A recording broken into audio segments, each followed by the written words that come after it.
이제 조금 있으면 요번 주 말부터 본격적으로 장마가 시작된다 그러는데요. 제라늄 관리 요령에 대해서는 많은 영상들도 올라와 있고 저도 영상을 몇 번 올린 적이 있었는데, 보통 가지치기를 하지 말고 삽목 이런 것도 안 되고 그리고 분갈이 이런 것도 하지 말라고 많이 들으셨을 거예요. 제라늄을 키우다 보면 꼭 여름철이라고 해서 장마철이나 이럴 때 가지치기를 하지 말아야 된다는 거는 알고 있지만은 부득이하게 가지치기를 해야 되는 경우가 간혹 생기거든요. 예를 들어서 이제 윗부분이 순이 썩어 들어가고 있는데 그런 경우에는 어쩔 수 없이 가지치기를 꼭 해줘야 되는 경우고, 너무 웃자라서 영양 상태가 한쪽으로만 쏠려서 그런 경우도 가지치기를 어느 정도 해줘야지 이제 영양이 고루 분산이 되기 때문에 간혹 이렇게 여름철에도 하는데, 노지나 아니면은 밖에서 키우시는 분들은 가급적 가지치기는 안 하시는 게 좋습니다. 비를 맞게 되면은 바로 물러버리기 때문에 안 하는 게 좋지만은, 저희처럼 이렇게 아파트 베란다나 이런 거실에서 키우시는 분들은 비를 직접 맞지 않기 때문에 처음에 잘라서 절단면만 잘 관리한다면은 여름철에도 그렇게 물러지지 않는 그런 현상을 볼 수가 있습니다. 오늘은 간단하게 제가 갖고 있는 제라늄을 실제 어떻게 절단을 해서 어떤 방법으로 물음을 방지하는지 그 부분하고, 그리고 자른 가지를 갖다가 삽목을 해서 여름철에는 삽목하는 부분에 어떤 팁이 있는지 그런 부분 보여드리도록 하겠습니다. 그럼 지금부터 여름철 가지치기를 한 후에 그 절단면을 어떻게 보호하는지 그 방법을 보여드리겠습니다. 보통 항균 파우더를 쓰는 경우도 있는데, 일반 가정에 계신 분들은 항균 파우더를 갖고 계신 분들도 거의 없고, 그래서 가장 쉽게 구할 수 있고 가장 제가 써보니까는 효과가 좋은 게 강황가루거든요. 이게 카레 원료로 쓰인다는 거는 많은 분들 다 알고 계신데, 강황 100%짜리 강황가루인데 요즘은 이것도 많이 식자재로 즐겨 드시기 때문에 웬만한 가정에는 하나씩 가지고 계실 거라고 봅니다. 아니면은 쉽게 마트나 이런 데 가셔도 쉽게 구할 수 있기 때문에 이 강황가루를 절단면에 발라주는 방법이 있거든요. 가장 최근에 절단해서 강황가루를 바른 개체가 있어서 그 부분을 한번 보여드리도록 하겠습니다. 지금 가장 최근에 절단해서 치료를 한 건데 한 열흘 정도 지난 모습이거든요. 여기 지금 보면은 옆부분이 다 지금 아물어서 지금 말라서 괜찮은 상태를 보이고 있고요. 일반적으로 그냥 절단을 할 경우에는 이런 식으로 마르지만은 여름에는 썩어 들어가기 때문에 강황가루만 발라줘도 그런 물음을 어느 정도 예방할 수 있는 그런 효과가 있습니다. 그럼 제가 이 두 개체를 가지고 한번 실험을 해봤는데, 키친타올에다가 물을 흥건히 줘서 가급적이면 썩을 수 있게끔 그런 환경을 조성을 해서 요것도 열흘 정도 제가 방치를 해둔 상태였는데, 강황가루를 바른 부분은 지금 썩지 않고 이렇게 말라서 치유가 돼 있는 상태고요. 이것은 지금 강황가루 처리를 안 하고 그냥 그대로 절단을 한 모습인데, 지금 여기가 물러서 썩어 들어가고 있고 그 위쪽에 좀 연한 부분은 아예 그냥 벌써 썩어서 검정색으로 변한 걸 볼 수 있습니다.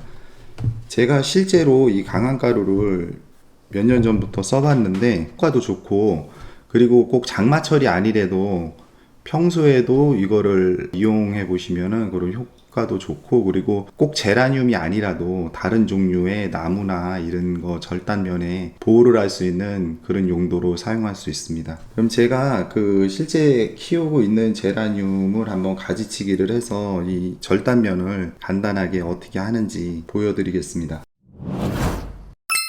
지금 이 개체 같은 경우는 지금 두 대를 갖다가 제가 한 6년 정도 키운 개체고요. 깔개 로터스라고 하는 품종인데, 제가 이거를 왜 자르려고 하냐면은 사실 안 자르고 키워도 되는데, 이 앞쪽은 지금 이 대랑 이 대가 영양분을 거의 다 빨아먹고 있고, 그리고 이 뒤쪽 가운데를 보면 해를 못 봐서 이 부분은 지금 별로 자라지 못하는 그런 형태를 보이고 있거든요.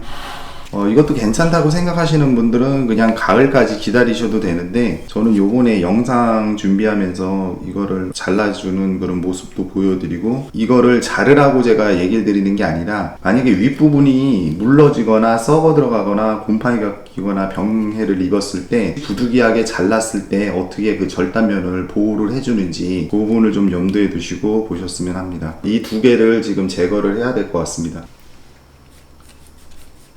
소독을 먼저 해주시고, 그리고 지금 자를 가진데 이 부분을 보면 이 아랫부분은 지금 목질화가 진행이 돼 있고, 중간에 목질화가 되는 부분이 있고, 그 다음에 녹지 부분이 있고, 여기는 이제 약간 루자란 듯하게 연한 부분이 있는데, 이 부분을 잘라주게 되면은 여기서 물음병이 바로 오기 때문에 너무 연약해서 이 부분은 사실 잘라도 길이를 줄이려고 자르는 거기 때문에 별 의미가 없고요. 약간 목질화와 목질화가 되기 중간 부분을 잘라주시는 게 좋습니다. 이 밑에 부분을 자르면은 여기서 순이 나온다는 100% 장담을 못하기 때문에 목질화와 목질화가 돼가는 부분에서 전체적인 높이를 봤을 때 거의 비슷한 높이에서 잘라주게 됩니다. 그리고 여기 하나 더 있는데 이것도 마찬가지로 비슷한 높이에서 잘라주시면 되겠습니다.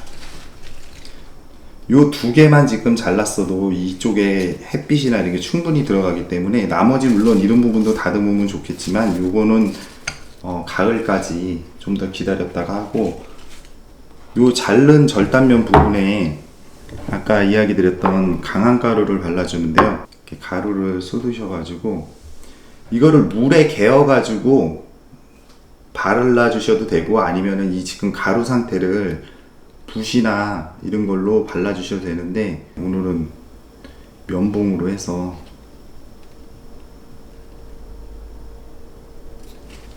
발라주시면 되겠습니다. 너무 많이 발리지 않게 적당량 발라주시면 되겠습니다. 가지치기는 여름에 하셔야 된다면은 이런 식으로 해서 절단면 보호를 해주시면 되고요. 그리고 꼭 강한 가루가 아니래도 쓸 수 있는 게 계피 가루가 있습니다. 근데 제가 써보니까는 강한 가루가 더 좋은 것 같아요, 제 개인적으로는. 그리고 그러면 방금 절단한 이 가지를 갖다가 삽목하는, 여름 삽목을 어떻게 하는지 그 팁을 알려드리도록 하겠습니다.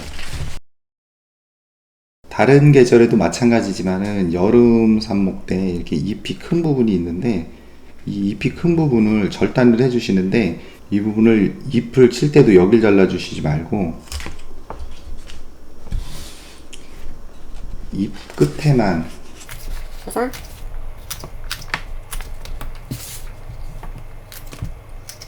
잘라주시고요. 그리고 요거 같은 경우는 사실 조금 길거든요. 흡수가 조금 길어서 제가 이 밑에 부분을 자르도록 하겠습니다.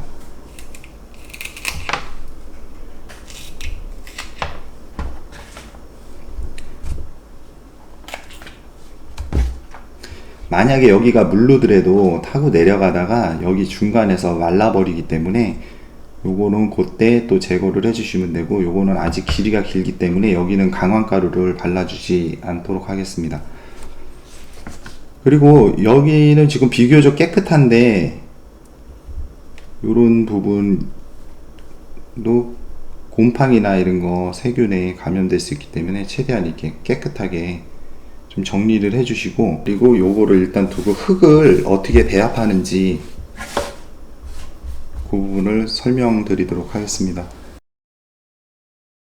삽목을 할 흙은 다른 계절하고 크게 차이는 없는데, 이 배합 비율이 저 같은 경우는 코코피트에다가 펄라이트를 다른 때 보통 화분에는 7:3 정도로 쓰고 뭐 8:2나 이렇게도 쓰는데, 요 같은 경우는 여름에는 5:5로 섞어서 써줍니다. 펄라이트를 훨씬 더 많이 넣어가지고 지금 보시는 것처럼 그냥 눈으로 보기에도 펄라이트가 훨씬 더 많이 섞여 있고요. 요런 상태에서 좀 통기도 좋고 물 빠짐도 좋게 하기 위해서 펄라이트 비율을 높여서 5:5 정도를 섞어줍니다.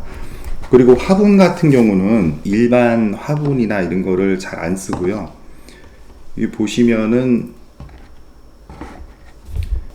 제가 예전 영상에서 이런 지피 펠렛을 이용해서 삽목하는 모습을 보여드렸었는데, 이 지피 펠렛도 많이 쓰기는 하는데 요거 같은 경우는 항상 물을 머금고 있기 때문에 요것도 여름에는 그렇게 과히 좋지가 않더라고요. 그래서 우리가 포트뮤나 이런 거를 사면은 이런 배양분이 있죠. 이 배양분이 보면 일반 화분하고 가장 큰 차이점이 이 배수 구멍이 엄청나게 많이 뚫려져 있거든요. 이런 바구니로 해서 삽목을 하는 경우도 있습니다. 그 수분을 많이 머금고 있지 못하게 그렇게 하기 위해서 여름에는 이런 바구니도 많이 쓰는데 집에서 가장 쉽게 할 수 있는 방법을 이용하기 위해서 오늘은 배양분을 이용해서 하는 방법을 해보겠습니다. 이 배양분에 깔망을 깔아주시고 여기다 배수층을 마사나 이런 거를 좀 까셔도 되는데 저는 그냥 이 흙을 여기다가 넣겠습니다. 이 부분은 많이들 아시는 부분이니까 좀 빨리 진행하도록 하겠습니다. 배양분에 이렇게 흙을 충분히 담고 물을 갖다가 충분히 주도록 합니다. 이렇게 물을 충분히 줘서 요거는 이렇게 준비를 해 놓으시고 다듬었던 요 삽수 부분을 이 끝에를 가위로 잘랐기 때문에 여기가 우들두들한데 요거를 그대로 그냥 꽂으셔도 되는데 가급적 깔끔하게 여름에는 좀 정리를 해 주시는 게 좋습니다. 그래서 요 끝부분을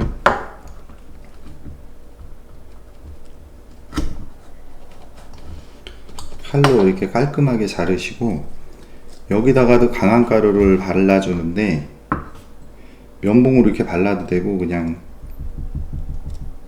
찍어서 이것도 너무 과하지 않게 골고루 이런 식으로 발라주시고 그리고 화분에다 이걸 꽂으실 때 그냥 꽂으면은 이 가루가 다시 떨어져 나가기 때문에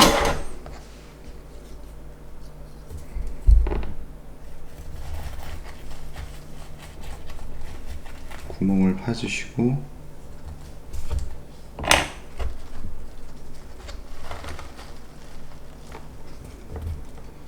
대각선으로 요 아까 잎부분이 이렇게 있는데 이 부분은 그대로 넣어서 이런 식으로 깊이 꽂으시고 중요한 게 항상 삽목은 뭐 여름이나 계절에 상관없이 이거를 움직이면 안 되거든요. 그러니까 최대한 잘 꽂으셔 가지고 이런 식으로 해서 관리를 해 주시면 되겠습니다. 이거를 보관하는 데는 어떤 분들은 그늘에다 그냥 이렇게 놓으라고 하시는데 제가 해보면은 너무 그늘진 곳보다는 약간 반양지 그런 부분 잎이 완전히 말라서 저거 되지 않을 직사광선이 안 비치는 반양지에 통풍이 잘 되는 곳 두시면 되겠습니다. 그리고 이거는 지금 뿌리가 없는 상태에서 수분을 어느 정도 공급을 받아야 되기 때문에 일반 제라늄 물 주듯이 말린다는 생각으로 물을 주면 안 되고 어느 정도는 이 위가 항상 촉촉하게 유지될 수 있게 그렇게 해주시면 되겠습니다. 여름에는 보통 온도가 올라가서 제라늄 성장이 둔화된다 그러는데 실제로 실내에서 키워보면은 과히 그렇지도 않더라고요. 그 기온이 아주 땡볕도 아니고 실내에서는 에어컨도 틀고 어느 정도 환기도 되고 특히 아파트 같은 경우는 요즘 이렇게 많이 25도 뭐 이상